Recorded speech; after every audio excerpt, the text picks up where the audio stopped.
Hello दोस्तों, कैसे हैं आप सभी लोग। उम्मीद है कि आप लोग बहुत अच्छे होंगे और अपनी पढ़ाई बहुत अच्छे से कर रहे होंगे। तो दोस्तों, आज के इस वीडियो में हम पढ़ने वाले हैं फिजिक्स क्लास 12th का, जो कि वेरी वेरी इंपॉर्टेंट है आपके बोर्ड एग्जाम की दृष्टि से।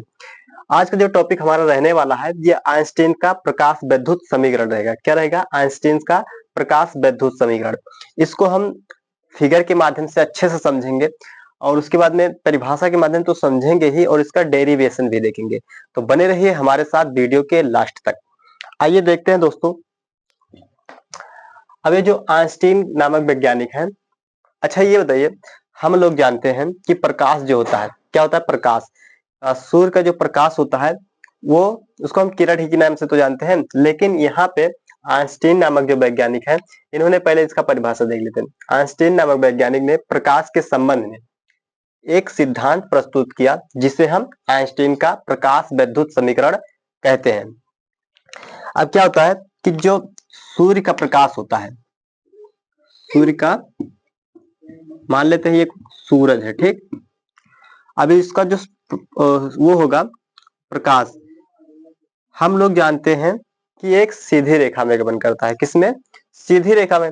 लेकिन एक हाइगेंस नामक वैज्ञानिक है, उन्होंने बताया कि जो सूर्य का प्रकाश है, यह कर्व रेखा में गमन करती है। किसमें? इस तरीके से एक कर्व रेखा में गमन करती है। लेकिन आइंस्टीन ने क्या बताया कि यह चाहे सीधी रेखा में गमन करे या कर्व रेखा में गमन करे, लेकिन यह सब किसमें गमन करती हैं? फोटान में। किसमें? यह फोटान,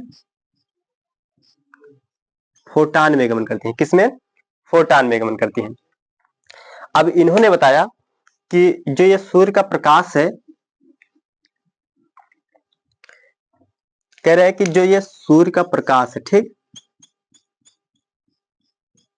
ये जो सूर्य का प्रकाश है, जब सूर्य से प्रकाश चलती है, चाहे सीधी रेखा में या कर्व रेखा में, लेकिन ये फोटान के नाम से जाना जाएगा।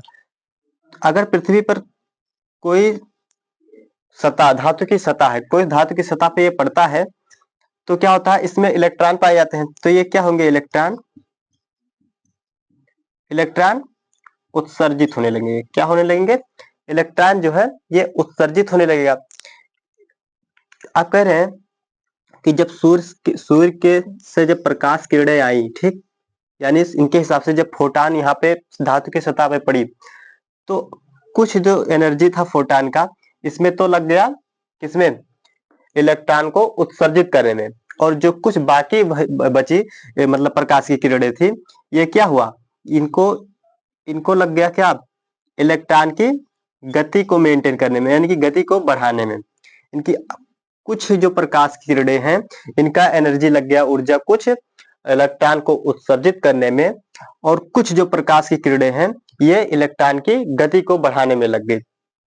अब इसी पे बेस्ड पूरा हमारा ये डेरिवेशन रहेगा, इसी को हमें समझना होगा। तो चलिए दोस्तों, इसको हम इरेज करते हैं और अच्छे से डेरिवेशन और इसमें जो मुख्य पॉइंटें हैं उनको हम ध्यान में रख के सॉल्व करते हैं।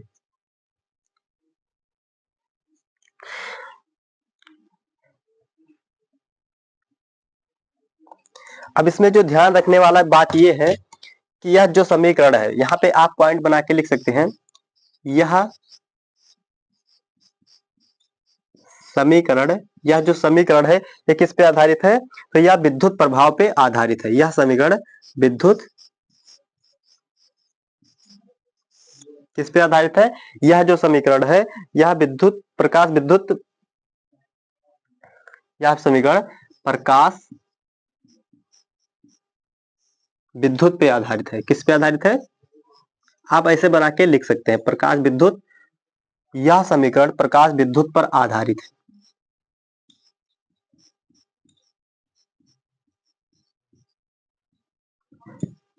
और दूसरी बात यह, इस समीकरण में प्लांक के क्वांटम के सिद्धांत, प्लांक का जो क्वांटम का सिद्धांत है, उस पे भी ये, मतलब इसका भी इसमें यूज होता है। तो इसमें ये भी लिख सकते हैं कि यह समीकरण, यह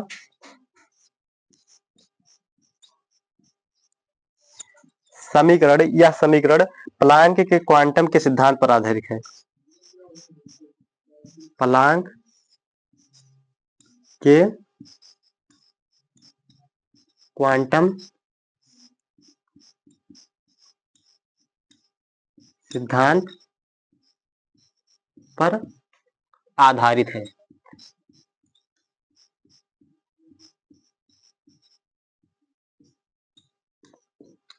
तो इन दो पॉइंटों पे ये हमारा पूरा समीकरण आधारित है, क्योंकि जब हमारा सूर्य का प्रकाश किसी धातु की सतह पर आई और उससे इलेक्ट्रॉन उत्सर्जित होने लगा, तो पहला पॉइंट तुम्हारा यहीं से बन गया, यह समीकरण विद्युत प्रकाश पर आधारित है, यानी विद्युत की जो मतलब प्रकाश की किरणें हैं, फोटान है, उस पे ये आधारित है। और जब इसका डेरिवेशन हम सॉल्व करेंगे तो जो प्लांक ने अपना जो सिद्धांत दिया था, तो वह उसका भी इसमें यूज है। तो इसलिए हम यहाँ पे लिख दिए, यह समीकरण प्लांक के क्वांटम सिद्धांत पर आधारित है। अब आइए दोस्तों हम इसको थोड़ा इरेज कर लेंगे, क्योंकि स्पेस की यहाँ पे कमी है। इसको दो पॉइंट को हम इरेज करेंगे, इसको आपको ध्यान में रखना है और नोट भी करना है।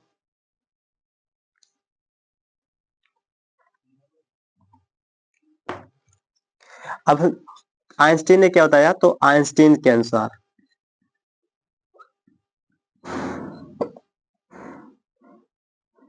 आइंस्टीन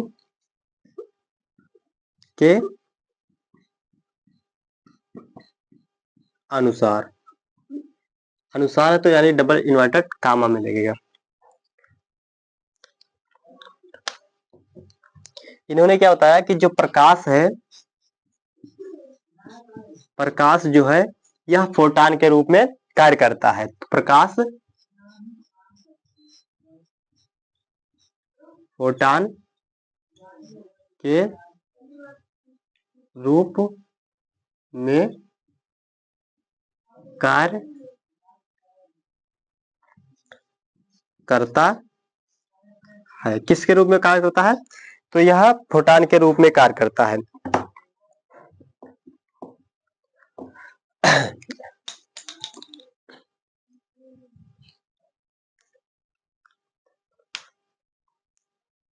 अब दोस्तों जब क्या होता है, जब सूर्य का प्रकाश यानी फोटान पृथ्वी के सतह पर आपतित होता है, तब हमारा जो कार्यफलन होता है, तब उसको देख लेते हैं। यानी कि यहाँ पे हम क्या लिखेंगे, जब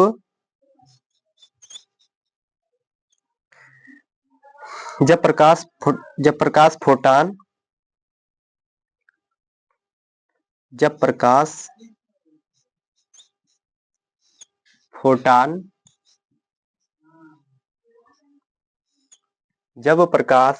फोटान किसी धातु की सतह पर किसी धातु की सतह पर आपतित हो, तब जब प्रकाश फोटान किसी धातु पृथ्वी पर किसी धातु की सतह पर आपतित हो, तब यहाँ पे दो पॉइंट बनता है।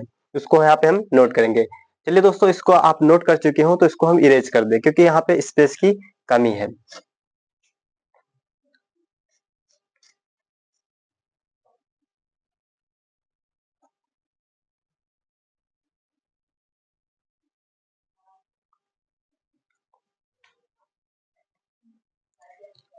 तो पहला पॉइंट क्या बन जाएगा, पहला पॉइंट बन जाएगा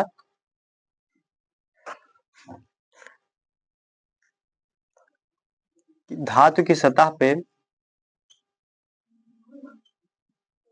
धातु की सतह से उत्सर्जित धातु की सतह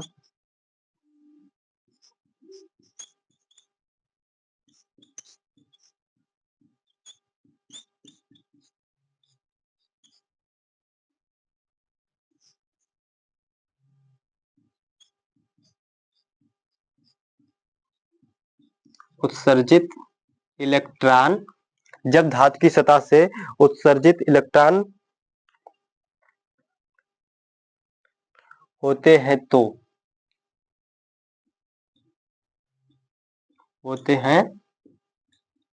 क्या होता है, तो कार्यफलन। जब धातु की सतह से इलेक्ट्रॉन उत्सर्जित हो तो कार्यफलन क्या होगा, तो यह होगा फाई इक्वल क्या होता है, फाई इक्वल एच म्यू होता है, एच म्यू नॉट होता है। इसको हम मान लेते हैं समीकरण नंबर 1। फिर उसके बाद में जब दूसरा पॉइंट क्या होता है कि जब इलेक्ट्रॉन की उत्सर्जित इलेक्ट्रॉन, दूसरा पॉइंट होगा हमारा इलेक्ट्रॉन की गतिज ऊर्जा का कार्यफलन।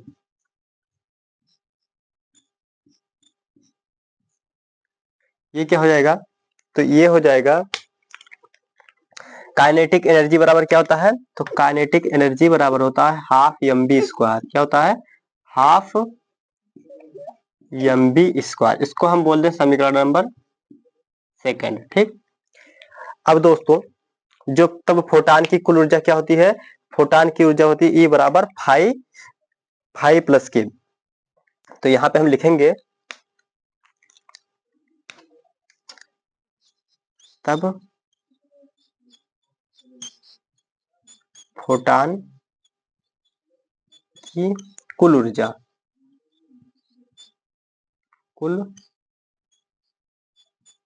फोटान की कुल ऊर्जा क्या होगी, जब इन दोनों को हम जोड़ देंगे तभी तो हमें पता चलेगा फोटान की कुल ऊर्जा कितना होता है। तो E बराबर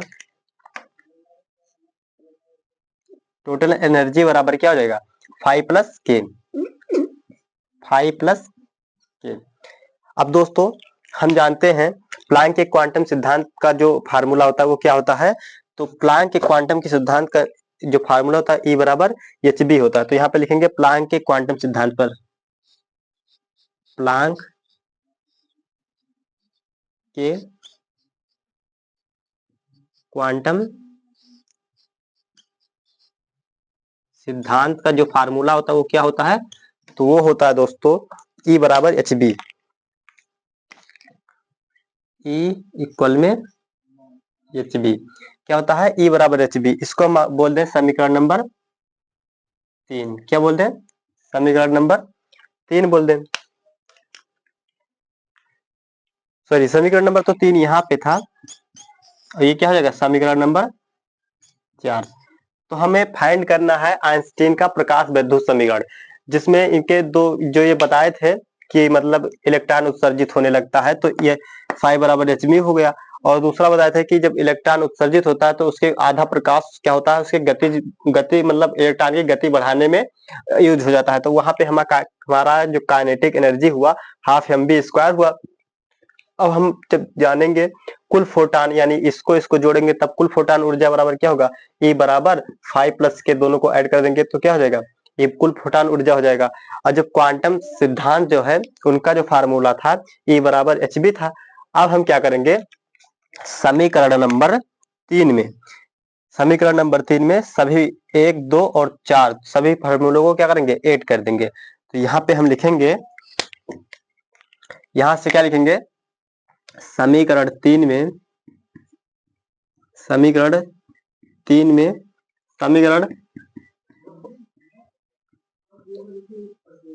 1, 2, 4 को रखने पर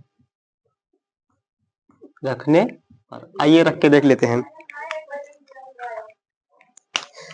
तो हमारे पास समीकरण नंबर 3 क्या है, तो समीकरण नंबर 3 है E बराबर 5 प्लस में के।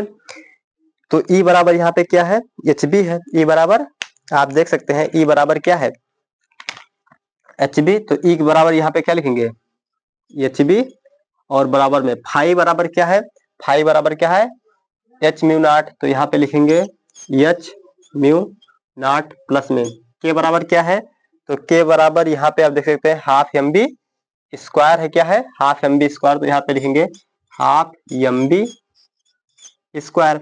अब दोस्तों हाफ mv स्क्वायर को हम इस साइड लाएंगे तो हो जाएगा half mv square equal to में, अब यहाँ पे ये इधर जाएगा तो माइनस में हो जाएगा, तो हम लिख सकते हैं एच वी नॉट माइनस में एच बी। यही क्या है, यही है आइंस्टीन का प्रकाश वैद्युत समीकरण। ये क्या है, आइंस्टीन का प्रकाश वैद्युत समीकरण। तो दोस्तों इस पे बहुत सारे न्यूमेरिकल्स आते हैं, आप इसे ध्यान से इस डेरिवेशंस को देख लीजिएगा और अच्छे से बोर्ड एग्जाम में करिएगा। तो दोस्तों अगर आपको वीडियो पसंद आया हो तो वीडियो को एक प्यारा सा लाइक करिए और चैनल को पहली बार देख रहे हैं तो सब्सक्राइब करिए। फिर मिलते हैं किसी नेक्स्ट वीडियो में, तब तक के लिए जय हिंद जय भारत। अगर आप